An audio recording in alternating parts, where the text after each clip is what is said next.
Jusqu'à 9h30, les choses de la vie avec Julia. Et vos animaux de compagnie avec Pascal Tréorel. Vous nous appelez au 02 31 44 48 44. Pascal, on va accueillir Françoise qui nous appelle de l'Orne à Messey. Françoise, bonjour. Oui, bonjour Julia. Bienvenue à vous, Pascal. Merci. Vous écoute. Bonjour Monsieur Tréorel. Tréorel. Oui, excusez-moi. Je vous appelle, c'est parce que j'ai un petit équel de 22 mois et qui n'arrête pas de manger ses lits, que ce soit en dur ou des coussins, ça. Et il n'arrête pas de les manger. Et je sais plus quoi faire. C'est le 5e que je lui fais, que je lui achète et il n'y a rien à faire. Il me les croque tous. Bon. Il mange ses paniers, le chien. Oui. Qu'est-ce qu'on fait, Pascal? Oui, Julia, c'est vrai, il y a des choses à faire. Bonjour Françoise. Bonjour monsieur. Bon, dites voir, il est sympa. Quelle couleur il est le teckel? Feu, marron charbonné. Ouais, c'est un poil long? Non, c'est un poil ras. D'accord, parce que vous savez, Julia, il y a tellement de variétés dans les chiens, même si c'est teckel, il y en a plusieurs couleurs. Hein. C'est un poil ras. Oui. Ouais. Bon, alors par rapport... Excusez-moi, mais c'est le 4e que j'ai, c'est en poil ras, même brasse, mais c'est le seul qui me fait ça. Hein. J'ai jamais connu ça avec les autres. Oui, Françoise, vous savez, c'est pas dû à la race, ce qui se passe, hein, c'est dû au comportement du chien lui-même. C'est pas la race n'est pas forcément plus destructrice sur les couffins. Hein. Alors. Le conseil immédiat, c'est on arrête le couffin parce que malheureusement, il peut en ingérer des morceaux et si c'est de la mousse, il pourrait très bien faire une occlusion, enfin avoir des problèmes de transit. Hein. Donc un bac plastique. Vous voyez ce que c'est, hein? On en trouve. J'ai pris ça aussi. Voilà. Et il existe maintenant quand même des tapis qui sont pas complètement indestructibles, mais très solides. Alors, et c'est peut-être un peu moins moelleux que ce que vous lui avez proposé en panier, mais c'est comme une serviette, hein, avec un petit peu de mousse en dessous, antidérapant. On trouve ça dans des magasins spécialisés. Et là, ça va mieux se passer, hein, parce que si on mange des petits bouts, ce sera vraiment des petits bouts de 3 fois rien.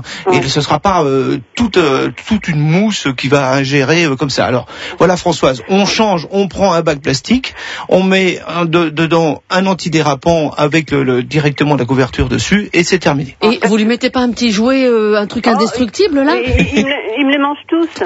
Ah bah non Françoise, il y a des jouets dits indestructibles. Là Julia, vous avez raison. Mais vous avez dit indestructible. Parce que c'est très rare, hein, c'est très rare qu'ils nous les esquintent. Hein, mais bon, il y en a eu 2 ou 3 quand même solides, hein, Jack Russell, etc., qui nous ont réussi à détruire ces jouets-là. Bon, la marque peu importe, mais bon, il faut quand même prendre des choses qui tiennent le coup. Faut prendre des jouets en forme de cône qui sont noirs et dedans on y met des friandises qu'il a du mal à attraper. Et le temps qu'il est en train de faire ça, Françoise, il sera pas en train de faire autre chose. Voilà. Et c'est des jouets très solides. Alors il y a une autre marque qui vient d'arriver sur le marché, une marque américaine qui est extrêmement solide aussi, qui est différente de l'autre et qui est plus en forme d'os, une forme d'os qui est creux à l'intérieur. En fait, c'est du plastique qui a été fait pour faire des résines qui servent dans la mécanique automobile. Et le gars s'est dit tiens, moi j'ai des chiens qui me bouffent tout, ils me mangent tout. Bah tiens, je vais faire des jouets très solides. Et maintenant voilà, c'est sur le marché. Parce que je lui ai acheté un os comme vous dites très très dur là, mais il y touche pas celui-là. Il en veut pas. Oui, faut changer, hein. S'il aime pas celui-là, change. Les cuvettes en plastique, c'est pareil, je lui en ai pris une, il me l'a détruite. Ah, les cuvettes, vous voulez dire là où vous lui donnez à manger? Non, les cuvettes en plastique où il dort. J'ai essayé je lui en ai acheté une et il a toute mordillé. Françoise, vous allez mettre de l'anti-mordillage dessus. L'anti-mordillage, là aussi, vous le trouvez dans des magasins spécialisés.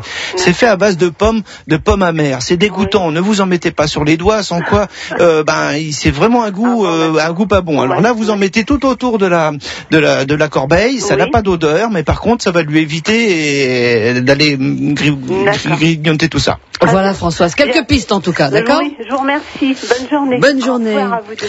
Pascal Tréorel, peut-être un petit mot, c'est l'occasion de faire, suite à la question de Françoise, son chien qui mange tout, et qui mange peut-être ce qu'il ne faut pas, peut-être faire un point donc sur l'alimentation du chien. Des croquettes, rien que des croquettes pour le chien? Autrefois, on pouvait dire ça parce que c'était vraiment bien proportionné. Maintenant, il y a aussi d'autres choses que des croquettes. Il y a aussi une alimentation qu'on appelle congelée. Alors, l'alimentation congelée, c'est une forme de croquette, mais qu'on ne va pas chauffer en température, mais qu'on va pouvoir conserver en congelant.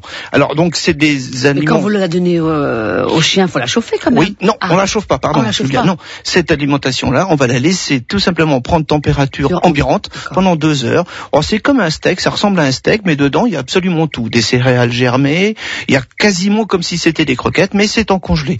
Et donc là on les trouve aussi dans des magasins spécialisés.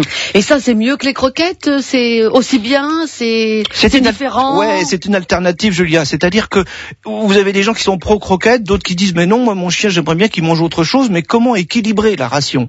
Alors là c'est complètement équilibré, hein, je me répète, c'est un peu comme les croquettes. Donc c'est l'occasion aussi de lui donner un petit plus. Moi personnellement j'ai un de mes 2 chiens qui ne mange pas bien, qui a du mal à manger les croquettes. Donc ça m'arrive fréquemment, une fois sur 2 repas, de dégeler ce genre de petit steak et de lui mélanger avec ses croquettes, et ça passe très très bien.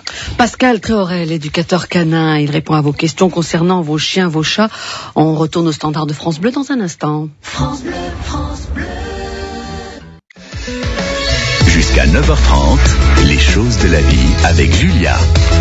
Et je suis en compagnie de Pascal Tréorel, éducateur canin dans le Calvados. Il répond à vos questions concernant vos chats, vos chiens. 02 31 44 48 44. On va accueillir Morissette. Bonjour Morissette. Oui, bonjour. Vous êtes au Ménil-Durand.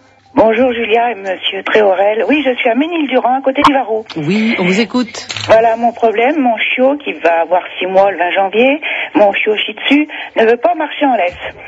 Le collier l'accepte, mais dès qu'on lui accroche la laisse, il se couche.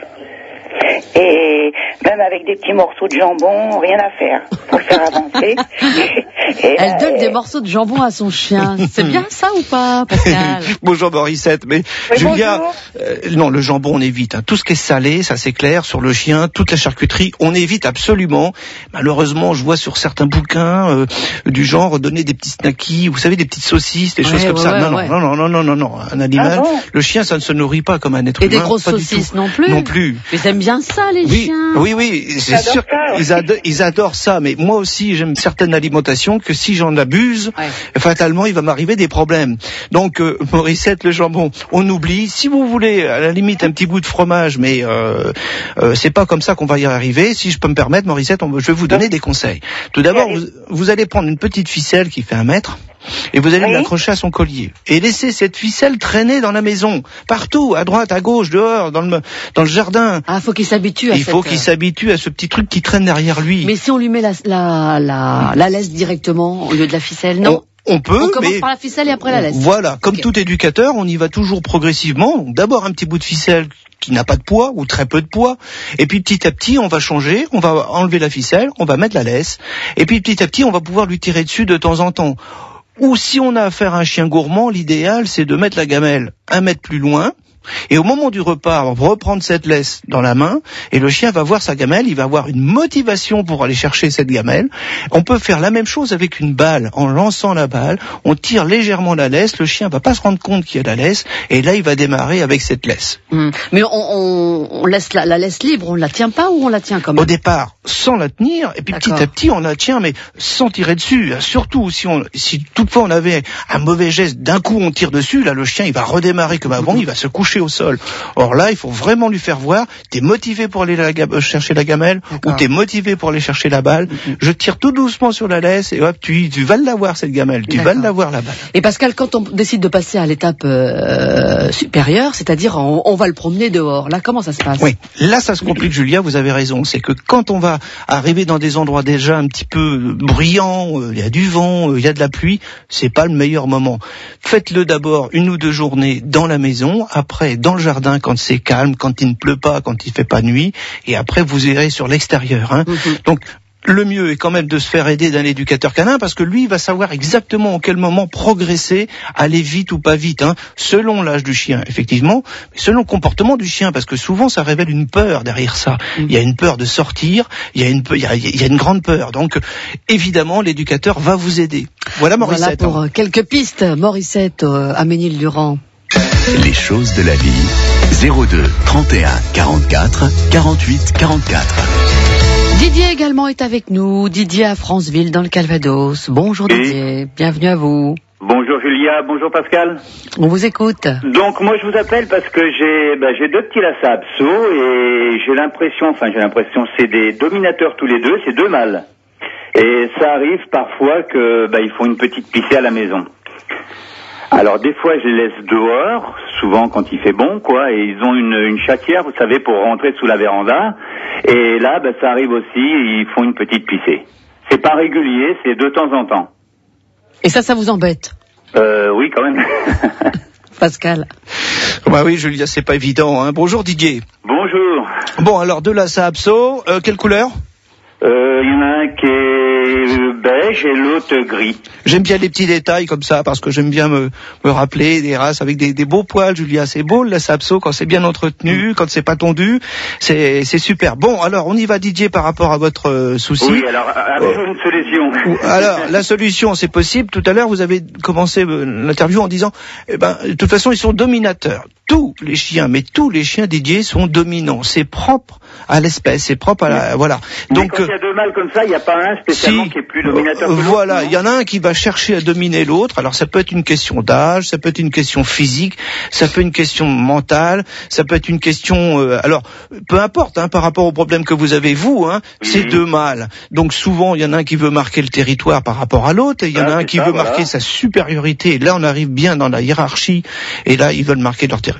Alors, c'est vous, le maître, qui devez gronder. Ça veut dire que la prochaine fois qu'il y en a un qui lève peu importe, ils sont mis systématiquement tous les deux dehors. On ne fait pas d'écart en disant c'est toi qui as fait pipi. Tous les deux dehors. Le fautif, si on peut dire ainsi. Mais ce sera compliqué à voir lequel qui est fautif, parce que ça peut être le premier qui a fait une toute petite goutte que le deuxième qui fait une plus grosse goutte derrière. ça va être la course. C'est ça, oui. Et là, exceptionnellement, vous voyez, il y a 3 4 jours qu'ils n'ont pas fait. Exceptionnellement, je vous appelle, ils viennent faire, là, justement. Il y en avait un tout seul, là. Bon, ça y est, si maintenant. Il a fallu que ça tombe tout de suite. Donc vous les collez tous les deux dehors. Le voir, quoi. Oui, il faut le faire sur le champ. Est-ce que c'est une vraie punition, ça, Pascal, les mettre dehors? Oui, parce que quand on est un chef, quand on est un maître, et là, à ce moment-là, le fait de le mettre dehors, le chien se dit, mais attends, je suis écarté de la meute, je ne suis plus reconnu de la meute, je suis puni. Alors, vous pourriez les mettre séparés l'un de l'autre, mais là, c'est vraiment au moment où le chien lève la patte qu'il faut les mettre. Voilà, c'est ça qui est très complexe. Oui, alors vous allez créer la situation, à la limite. Tout de suite, là, justement. Vous voyez, non, mais c'est souvent au même endroit, DJ. Parce que le problème, je dirais qu'il y a au moins, ça monte à au moins 3-4 mois, j'avais pas vu qui faisait. Là, tout de suite, il y en a un qui vient de faire. Surtout, DJ, ne nettoyez pas avec de l'eau de Javel, hein. Non, je sais, ça les attire, apparemment. Oui. Alors, il existe des désinfectants, vous trouverez là aussi dans des magasins spécialisés, de façon à pouvoir désinfecter tout l'endroit où ils le font. Mais, je dirais que pour créer la situation, Didier, ne nettoyez pas le pipi qu'ils viennent de faire. Et à ce moment-là, vous, quitte à prendre une chaise et regardez ce qui se passe. Et au moment où il y en a un qui va s'asseoir et attendre. Ah oui. Mais Julia, je vais pas rester debout toute la journée quand même comme ça. Je prends un bouquin, je regarde, et quand le chien s'approche, Didier va voir son chien qui sent le pipi de l'autre, et il va voir, hop, il va lever la patte. Et c'est là, Didier, qu'il faut intervenir tout de suite, au moment où il lève la patte. Et là, il faut pas crier comme un fou, mais qu'est-ce que tu fais? Tiens, vilain, hop, on le met dehors. Les deux dehors, hein. Et puis c'est tout, et on punit. Par contre, Didier, il faudra être bien vigilant, parce qu'une éducation, ça se fait pas en une fois. C'est pas une machine, un chien. Il faudra répéter malheureusement cet exercice. Mais au bout de 2 et 3 fois, ça va se calmer. Vous savez, Didier, moi j'ai des chiens aussi, hein. Et quand ils sont dans le magasin, mes chiots, avec moi, il y a d'autres chiens qui viennent faire pipi. Et dernièrement, il y a quelques mois, mon chien a levé la patte aussi, après l'autre, mais dans le magasin. J'ai été obligé d'intervenir, j'ai pris mon chiot, et puis je lui ai dit, dis donc, qu'est-ce que tu fais là? Allez hop, fiche-moi le camp. Et je l'ai mis dehors un quart d'heure. Depuis, c'est fini. Et est-ce qu'il faut leur mettre le nez dans leur pipi? On n'a pas d'idée comme ça. Ouais, ça a été écrit partout comme ça. Oui, c'est pour ça que je vous pose la question. Il y en a qui font ça. Moi, je lui mets le nez dans son pipi, il va finir par comprendre. Oui. Non. Mais non, parce que le chien n'a pas la notion d'être sale ou d'être propre avec son pipi ou sa crotte. Même à la limite, on va les inciter à manger leur propre crotte après. Mais ni dans le pipi, ni dans le caca, on met pas le nez dedans. On le met dehors. On le met dehors, tout simplement. Et on nettoie pas devant lui. C'est noté, Pascal Tréorel. Merci pour vos bons conseils. On s'arrête là pour aujourd'hui, ça passe vite le temps. Oui, ça va vite. Mais vous reviendrez. Oui, bien sûr. Vous promettez. C'est prévu. Ok. Pascal Tréorel, éducateur canin dans le Calvados. Merci encore et à bientôt.